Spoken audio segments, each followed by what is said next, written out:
right, curtain call with our very special Alicia. Every week we find a defensive gun use story, or DGU, and Alicia tells us the ins and outs. She's Alicia Curtin, so we call it Curtain Call. This week we have an armed neighbor. This is the grandfather of a teen killed in a home invasion. Calls the AR-15 use unfair. So that's correct me if I'm wrong, Alicia. Tell us the details. But no, that's correct. The person who was defended against, the bad guy, is saying, "Hey, you have an AR-15 and that's unfair." Is that right? Correct. So yes, essentially, we do have a video that we will air. But however, let's do a little bit of a breakdown first. Sure. So what we have is we had a home invasion. We had 3 teens, little punky kids breaking into a home.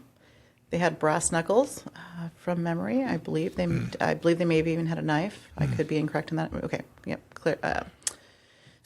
And this, by the way, this article comes from usacarry.com. So we had 3 teens break into this home in the middle of the night, and we have a 24 or so year old gentleman that lives in the home. He lives there with his parents, and his parents do have an AR-15. And so when these 3 kids come in, brass knuckles, knife. Right, they break into this home. They claim that apparently the story is that they were there to get things. They were not there to hurt people. Their intention was to steal stuff. And in defense, this 20-something-year-old guy decides to get Dad's firearm, that AR-15, and use it to defend himself against these 3 kids, 3 hooligans that broke into this home, brass knuckles and a knife. And he did shoot all 3 of them. So they brought brass knuckles to an AR-15 fight. They did. They did. They didn't read the rule book. And as a result of their actions, they vote for, they put the quarter, as John says, they put the quarter in the jukebox, and that's the dance they voted for. They did all not survive. So, which is very unfortunate, right? So the homeowner survived.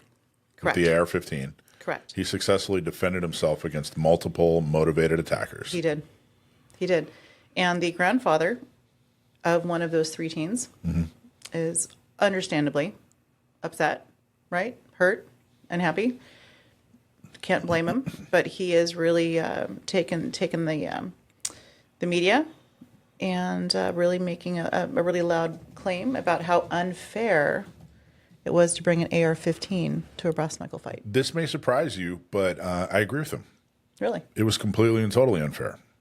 And that's the point. Right. That's the exact point. Right. What I definitely don't want is there were 2 attackers? 3. 3 attackers. Three That's on one. pretty unfair. 3 on 1.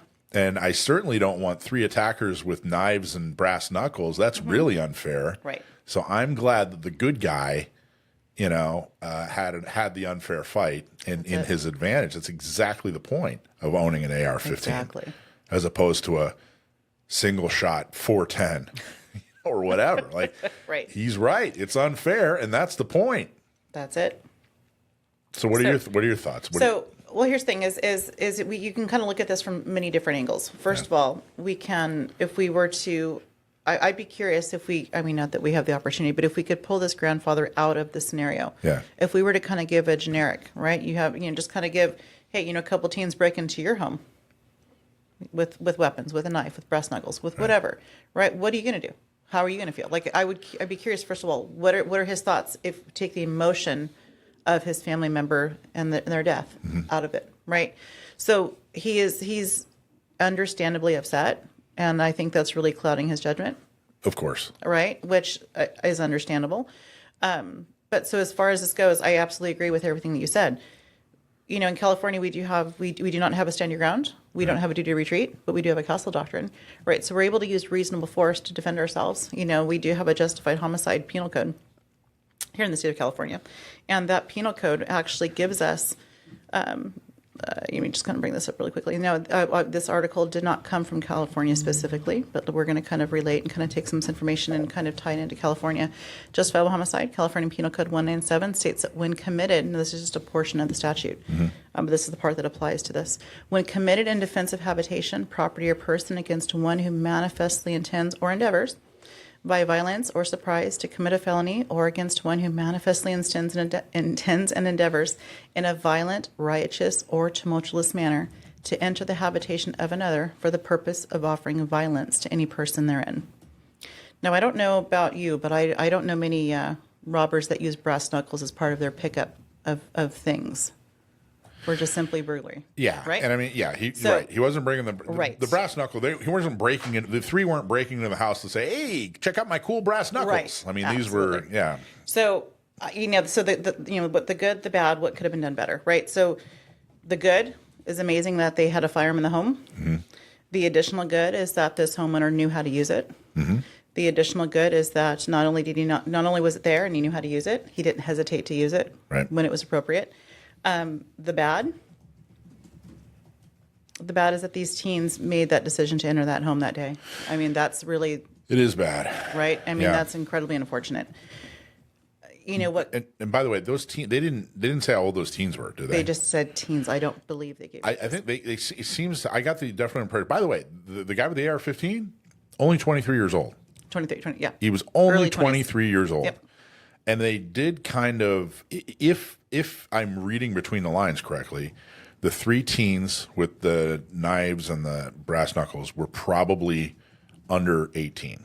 Right. It's kind of the impression I got there. It doesn't actually spell it out. Right. Now, one point I want to make about that is, so those three teens who were there to brutally attack somebody, who broke into somebody's house, they're now going to be in the category, the statistical category of kids who were killed by guns. Right. You know what I mean? Oh, I know. So when you see, they purposely, the other side, the anti-gun side, purposely says, "Hey, look at how many kids, look at how many poor children are." Now it's tragic and it's sad, but they want you to believe this is a 5 or 6 year old and that it happens without any, responsibility on the child in any way. Right. When you had three teens, probably under the age of 18, doing a very adult and irresponsible and frankly horrific thing of breaking in a crime, right? Breaking into to hurt somebody with weapons, with weapons. So the other side, the anti-gun side, will gladly parade this as yet another example of three kids who died from gun violence.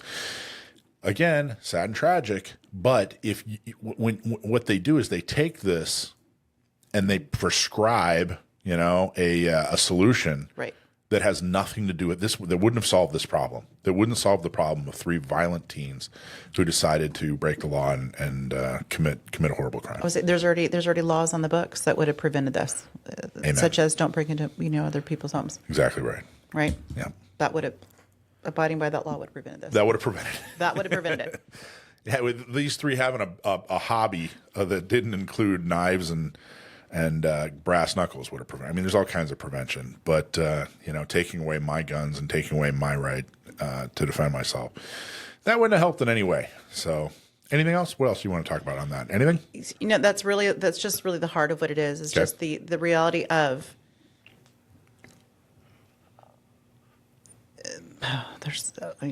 Yeah. I will tell you, I have teen kids. Yeah. Right. I have 4 kids. Yep. I have teens. I met them. They're wonderful. Yeah. I like my kids. Right. Yeah. So the idea of in that moment, I was kind of just picturing, I'm like, what is it? How do these kids get to that point? Yeah. Right. That right there is for me a hugely, greatly horrible thing. It is worth spending time on that important question and not worth time trying to figure out how to limit my rights. Right. That's where we need to put the time. What the heck happened with these three teens that their life went so horrible that they decided to do something so serious? Right. And again, like you said, I got nothing bad to say about a grandfather who's hurt inside. Absolutely. I'm sure he's probably thinking and saying a lot of things that maybe aren't all that reasonable or logical. Right. So there's certainly nothing wrong with him, but it is important to drive home the point that I want sane, trained, law-abiding people to have an unfair advantage against criminals. Absolutely. Full stop. You know what we forgot to do? What? Play the video. Oh yeah, let's play it real quick. Go ahead and play it. Happening now, 3 people are dead in Wagner County after a home invasion that happened near East 91st Street South and Clearview Drive just outside of Broken Arrow. Good afternoon, everyone, and thanks for joining us. I'm Neely Jones. And I'm Tyler Butler. Channel 8's Bert Mumolo is live at the scene with the latest information. Bert? Tyler, they were dressed in black and wearing masks, and authorities say those 3 people broke into this home and more than met their match. It happened around 12:30, and by the time the deputies arrived at the scene, all 3 suspected intruders were dead, 2 in the home and 1 in the driveway behind a blue tarp. 2 men were home at the time of the break-in, a father and his adult son, both of them uninjured, with police saying that words were exchanged between the intruders and the homeowners before shots rang out. Preliminary investigation, it looks like it was self-defense, maybe a case of stand your ground. However, you know, it's still really early in the investigation.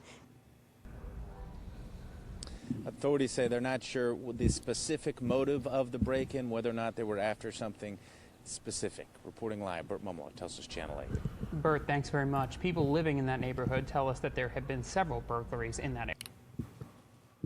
By the way, my heart goes out to the 23-year-old who had to defend his life. Absolutely. That there's a 23-year-old in Tulsa I hope he's getting help.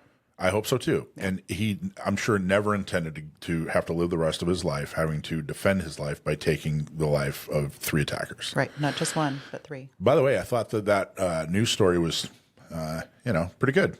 It wasn't. I didn't think it was terribly biased. Nope. So I thought they did a good job. Yep. All right, cool.